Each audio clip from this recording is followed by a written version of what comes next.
Hello. Today we're going to talk very briefly about phobias. Now, phobia is a fear of something that makes you uneasy.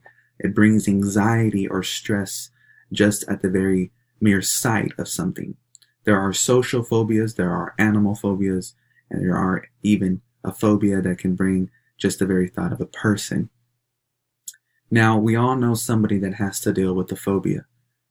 Even you today might be dealing with the phobia. I don't have any type of fear of something per se, but there are some things that make me a little bit uneasy.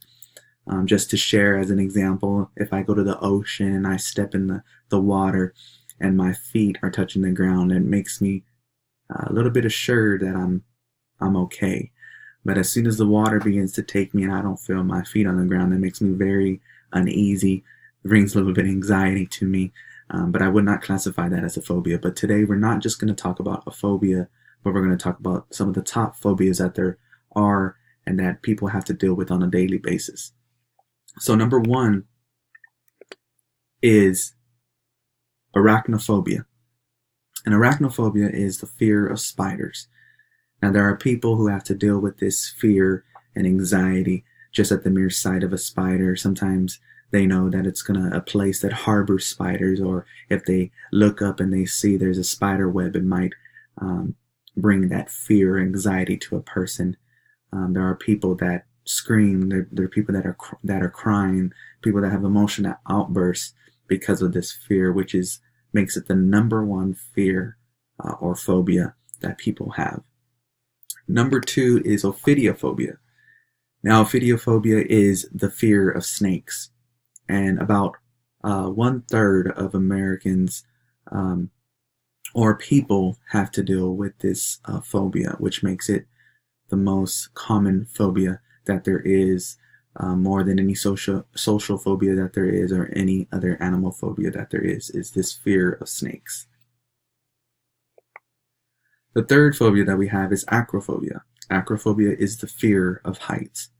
Now, this picture of this person right here is very high up in the air, but a person that has this fear of heights, they don't even need to be up this high per se, such as flying an airplane or being on a roller coaster. Someone that has this phobia, sometimes just walking up the stairs or even being on a second story of a floor can bring this anxiety to a person.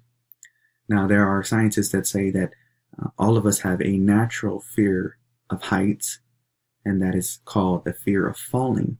But these people here, they have a fear of heights, not even when you have to be at a certain height, but they have a fear of being so high that it brings anxiety to that person. Number four, we have claustrophobia. A lot of people deal with this, and that is being confined in a very small space, such as an elevator or a room where it's a little bit crowded. They get very claustrophobic. They start sweating, brings uneasiness to them, brings anxiety to them, and they need to get out of that confined space. That is called claustrophobia.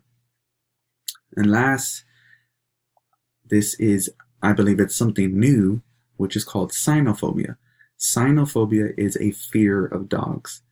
I have a little nephew who comes to our house, and we have two little small Chihuahua dogs, and he can't stand the sight of them. If they come out, if they start running around, he'll go berserk.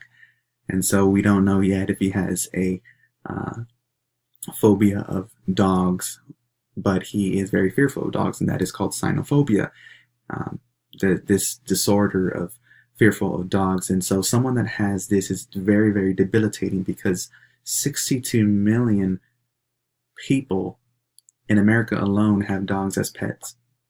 And there is a large amount of stray dogs that roam the streets. So imagine having this phobia, having this fear of dogs. It's almost likely you're going to run into a dog on a daily basis. Going to a friend's house, they might have a dog as a pet. Walking the streets or driving around, there might be a stray dog that might be coming in the street somewhere. And so someone with this fear is always having to meet this in a daily basis.